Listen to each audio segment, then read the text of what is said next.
access to healthcare and education, risk of disease and disability, that impacts minorities disproportionately within North America. But it doesn't end there. To scratch the surface just a bit, the poorest and least polluting countries in the world are most vulnerable to climate change.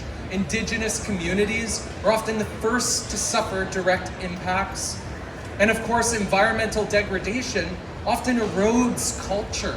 And it's all driven by our consumer demand and social influence. So putting this all together means that if we choose to purchase products that minimizes our environmental impact, we're voting to minimize these socioeconomic disparities, which means our purchasing power is one of the most impactful social justice tools that consumers have at their disposal. So what we buy often has negative impacts. Impacts to people and the planet. Impacts that are often at a distance from our immediate selves, geographically, mentally, culturally, and in time. Many of us are thus in a position of immense privilege to be so far removed from the impacts of our consumer decisions that it seems to lose its meaning and its significance for many. We often silo ourselves in technology and the concrete jungles in which we live, so much so that we're removed from the incrementally changing, sometimes dramatically changing ecosystems around us that sustain us. So I preface this presentation with the suggestion that it's those who recognize this to normalize behaviors that minimizes their negative social and environmental impacts through consumption habits, to normalize them. Now, I'm going to expose to you a whole bunch of data that will highlight how we can dramatically decrease our environmental and social footprint with the food we consume.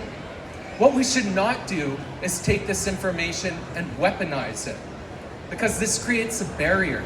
Let's just ground ourselves in the human psyche for just a moment.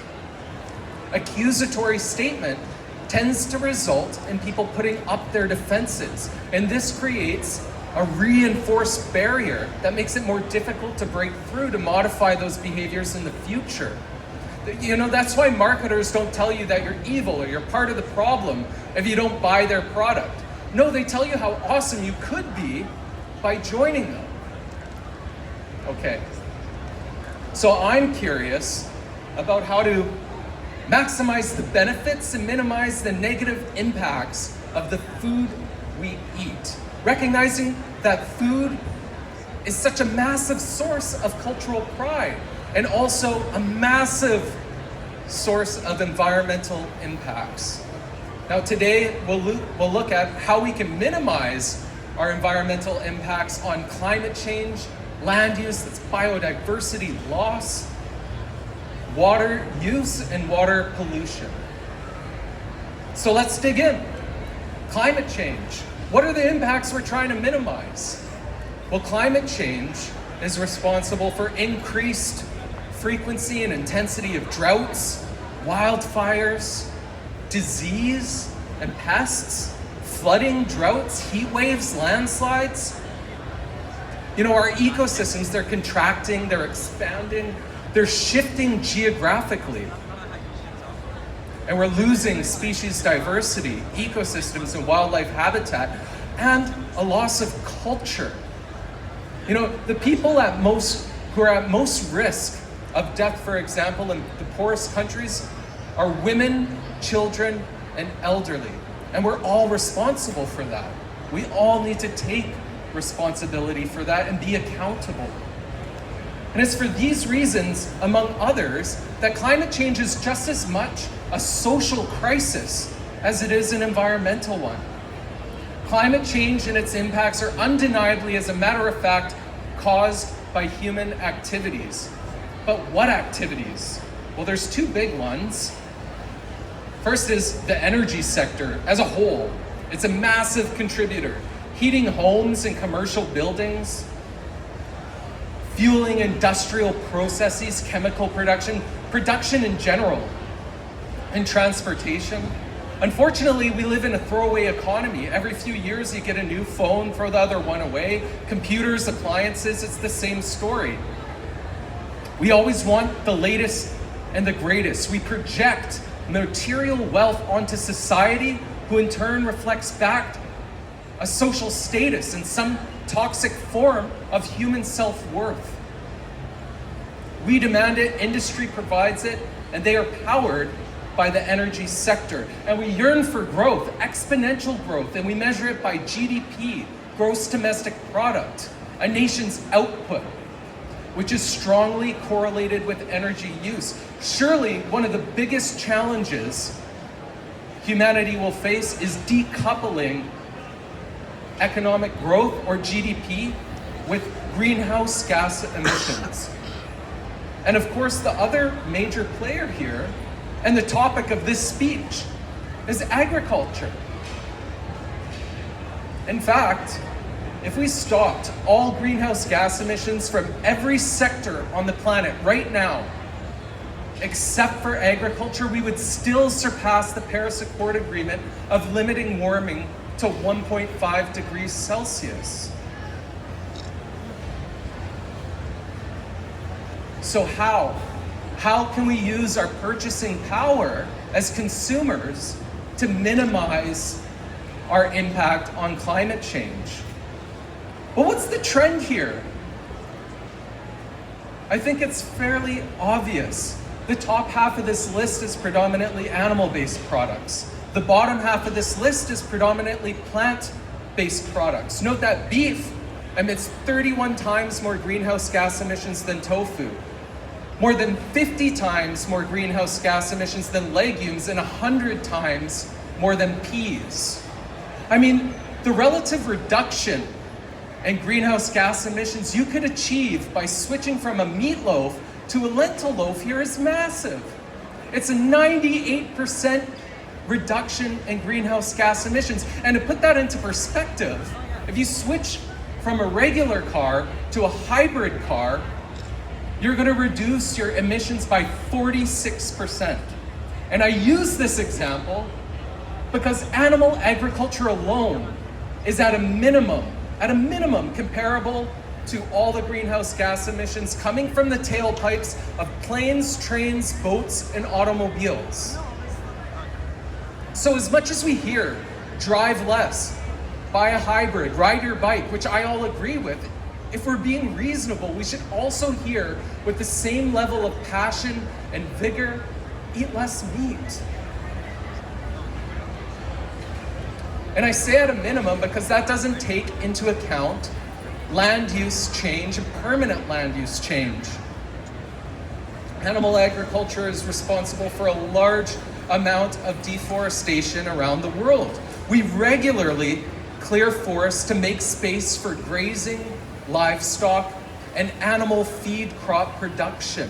Now, if you take into account the conversion of carbon sink ecosystems into carbon sources, well, animal agriculture could be a much greater player than transportation alone.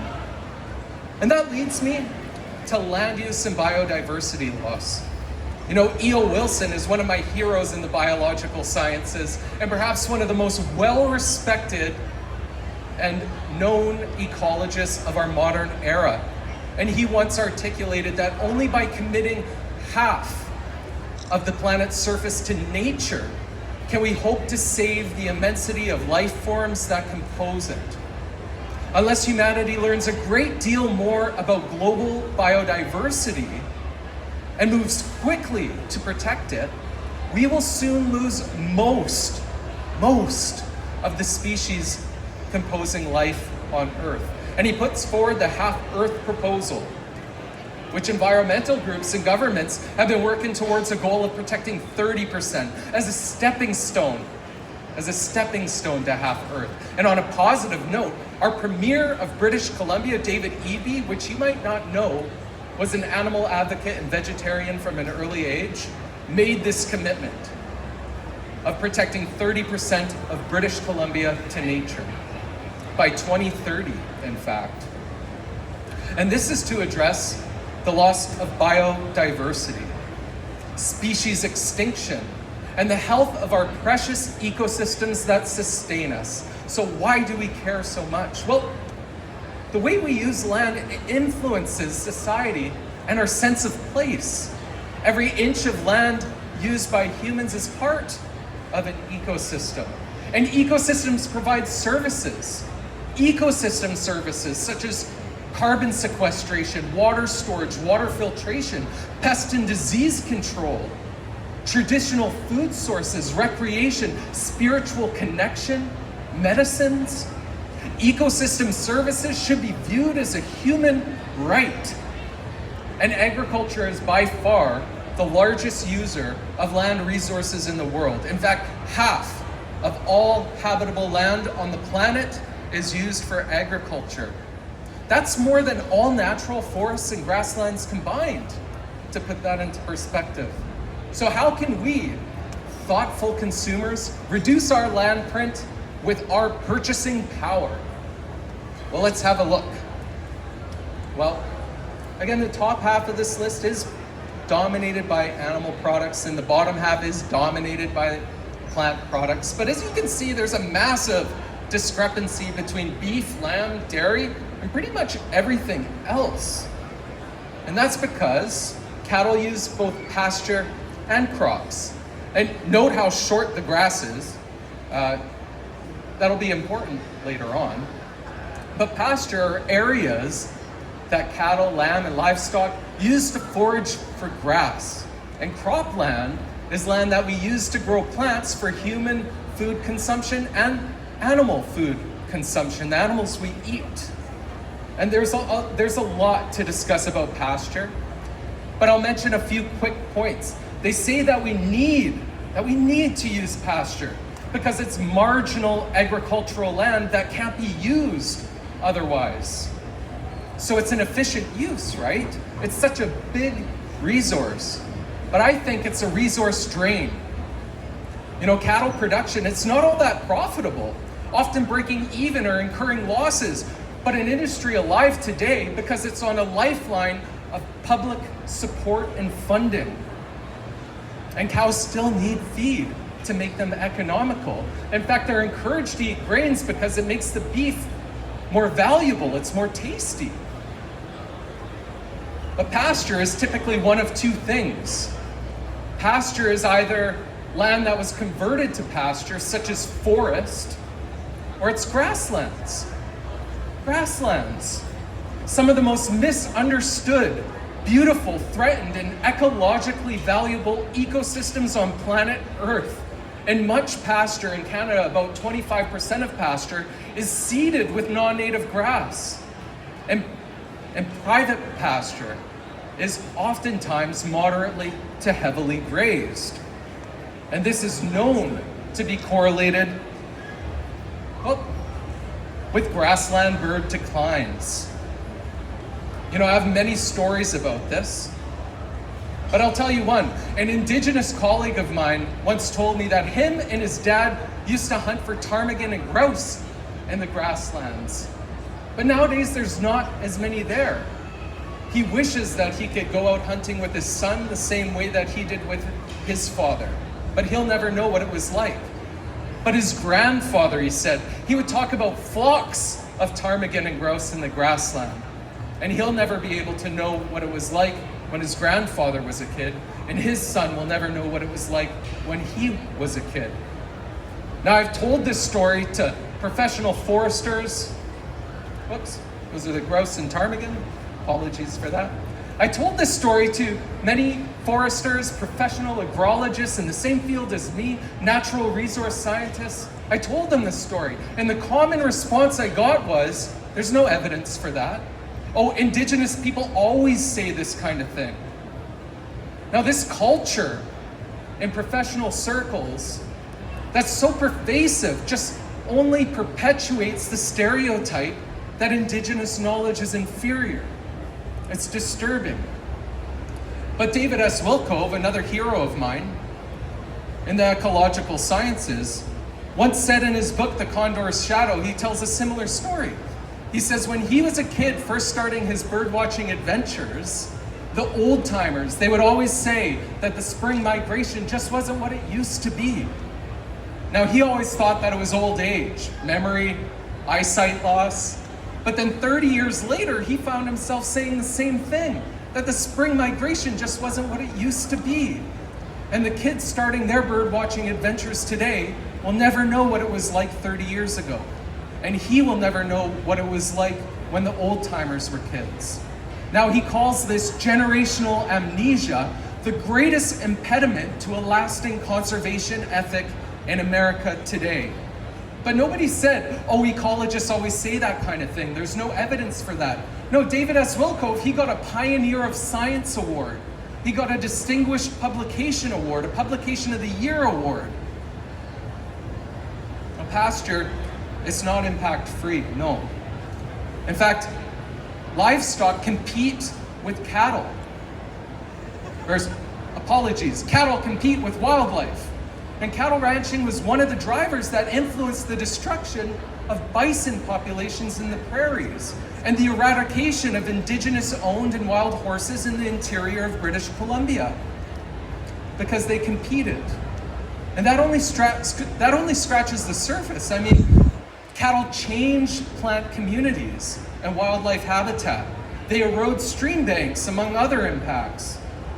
But the cattle industry, they've been on a mission to destroy wildlife since they arrived in America, disrupting trophic cascades down the food web, regularly campaigning to kill elk, to kill wolves and cougars, to kill grizzly bears and black bears. But know that it's not the ranchers' fault. It's not their fault. You see, wildlife threatens their livelihoods. This is a systemic issue that cries at the heart of our modern agricultural framework. And with that, we're literally replacing wildlife with livestock at a staggering rate. You know, since the introduction of Western colonial agricultural systems, wildlife populations have dropped dramatically. We're in a biodiversity crisis right now, which some struggle to admit, but livestock populations boomed. You know, before Western settlement, there was 30 to 60 million bison in the prairies. Now there's about 30,000, but there's 110 million cattle. In fact, livestock alone outweigh all terrestrial mammals by 3,000%. That's 30-fold. How much can our ecosystems sustain?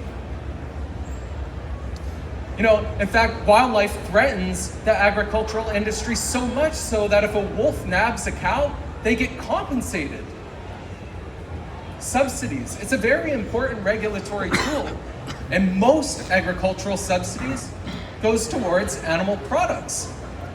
And subsidies on the global market, they artificially depress the price of products globally. So much so that farmers in less privileged nations are unable to compete. And this effect, it's so potent that the United Nations said if North America stopped subsidizing agriculture immediately, it would uplift millions of people out of poverty around the world. But they say we need pasture to feed people, but that couldn't be further from the truth. Joseph Poore, co-author of one of the largest and most cited papers on the environmental impact of food, noted that a transition to a plant-based diet would reduce the amount of cropland required by 20%. In fact, in the plant-based scenario, there's an excess of cropland. By 20%, we could essentially rewild 20% of all cropland and rewild and restore all of the seeded and deforested pasture and reintroduce wildlife to further our ambition to E.O. Wilson's half-Earth proposal. I don't know of another way to do it. I don't. But moving on to water use. You know, the World Health Organization stated that half of the world's population will be living in regions with permanent water scarcity in just a couple years. Now, we often blame industrial practices such as fracking, which uses 70 to 140 billion gallons of water a year for its water use. We're often told to take shorter showers, don't water your lawns. I couldn't agree more. Home water use accounts for 4% of humanity's total. Agriculture uses tens of trillions of gallons of water annually. 75 to 85% of humanity's total on any given year. Overuse can lead to water scarcity. And water scarcity impacts fish and wildlife habitat, a life-giving substance that we treat with very little respect. You know, the Assembly of First Nations of BC describes water as the blood of Mother Earth. And yes, you could say we're bleeding her dry. But given that agriculture uses by far, like ridiculously large amounts of water, let's investigate how to reduce our water footprint with our dietary choices. Now, cheese and nuts are at the top of this list. Note that an ounce, 1 ounce is a typical serving size of nuts. 1.5 to 2 ounces of cheese is a typical serving size, whereas a 6-ounce steak is fairly common. So think of it in relative terms to serving sizes. But again, compare the top half of the list with the bottom. Still predominantly animal-based products at the top and predominantly plant-based products at the bottom. You know, water scarcity, it's a dangerous problem. A 2020 study published in Nature, in one of their journals, Nature Sustainability, assessed river water use in the western United States, and they found that by far, the irrigation of animal feed crops, specifically cattle feed crops, is the largest user. They concluded that the beef and dairy industry is the main driver for water shortages and fish imperilment in the western United States. Now let that sink in for a moment. Fish are such an important resource. They're used by Indigenous populations for sustenance. They provide nutrients to the land, they feed wildlife, and we're killing them with cows. How ridiculous is that? It's clear that eating a plant-predominant diet, or a diet with minimal to no animal products, can dramatically and drastically minimize our water use in ways that no other consumer decision can. Which leads me to water pollution. You know, water pollution is a global issue that threatens ecosystems and human health. And as the demand for food increases, so does the pressure on water quality.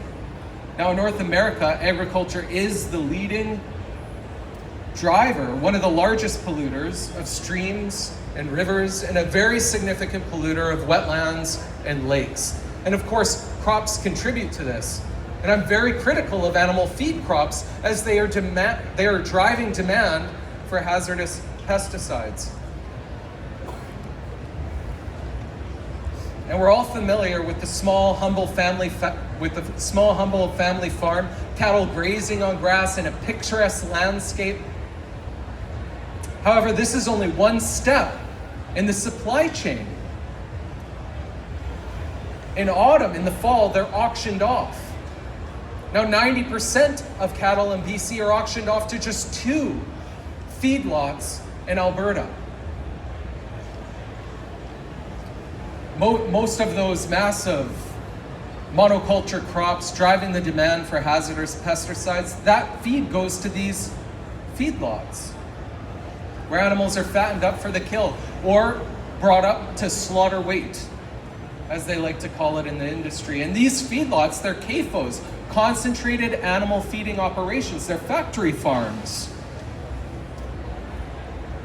which includes facilities that feed chickens, pigs, and other animals. CAFOs require economies of scale. The profit margins are so small and hover between profitability and losses. So the larger in scale they are, the more sustainable they become economically, not environmentally.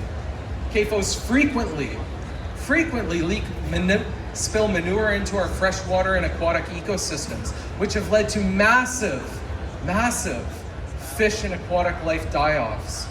I recall one in Minnesota where over 700,000 fish were killed from one manure leak. Another one, over 100,000 fish were killed, I believe, and mussels as well. But researchers went back to that river 2 years later. They sampled the fish before the manure leak. 2 years later, still no fish. These are long-lasting impacts. So the EPA, and I quote, said that the drinking water of millions of Americans living near farming communities across the country is contaminated by dangerous amounts of nitrates and coliform bacteria from fertilizer and manure. And it just so happens in the states where this quote is from, minority populations are concentrated near concentrated animal feeding operations, these factory farms. So they're disproportionately hit. Now with that said, if you want to talk about water pollution, animal agriculture is an industry that deserves our attention. So regardless where you lie on the plant-based spectrum, whether you eat plants with your meat, you meat with your plants, or you're predominantly plant-based, let's see how much water pollution each protein source contributes. And here we see the same trend. The top half of the list is predominantly animal-based, and the bottom half of this list is predominantly plant-based. Note that soy milk emits about 10 times less water pollution than cow's milk. And tofu emits about 59 times less emissions than beef, almost 8 times less than chicken, and more than 3 times less than eggs. Rice, again, if you've been looking closely, I know I've been going through these slides fairly quickly, is at the top half of this list. And yes, rice supplies the world with a lot of protein, even though it's not typically considered a protein source. So opt for barley, kamut berries, quinoa, sometimes rice, still eat rice, but eat diversity and slant towards low-emitting products. So to sum everything up, to minimize your social and environmental footprint with the food that you eat, trend your diet in ways that optimizes healthy, environmentally friendly foods. I'm not saying to exclude anything, please, but minimize resource-intensive foods and maximize whole plant-based foods. Incorporate beans into your diet for a protein source and lentils. Avoid highly processed foods with ingredient lists that read like a chemistry textbook. It takes a lot of resources to produce all that. Slant local and slant seasonal. Grow your own. Get in touch and understand the food that you eat and minimize overly packaged foods. Explore the diversity of grains available and eat nuts sparingly and explore seeds. You know, nuts vary about the least amount of greenhouse gas emissions, but they do take a lot of water. Explore what else is available in the seed family. So delicious. So for my call to action, I want everybody to explore new foods and eat diversity. Certainly, we get most of our calories from just 12 plants and 5 animal species. There are over 350,000 edible planets on planet Earth.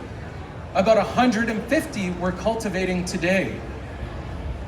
I mean, we get nearly 60% of our calories from just 3, corn, wheat, and rice. Promote agro-diversity, which the UN explains is part of biodiversity.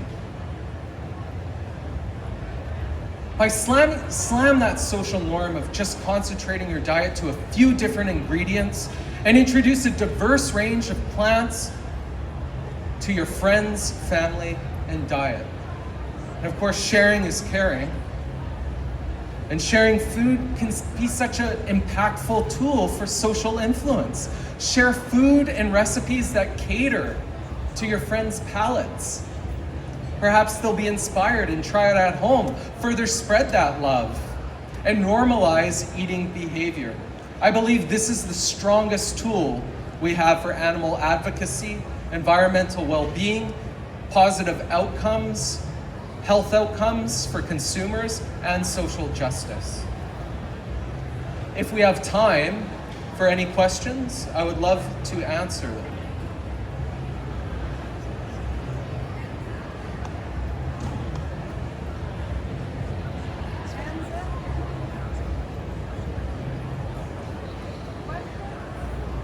If there's no questions, I will be happy to chat with anybody on the floor today. Come see me, I'm at the booth over there, where we're selling plant-powered protein, which goes through a lot of the data that you saw in the charts. So if you're interested, please pick one up and come and see me and chat with me. With the other co-authors, we'll sign the books as well, and they're on at a discount. So thank you so much for coming. And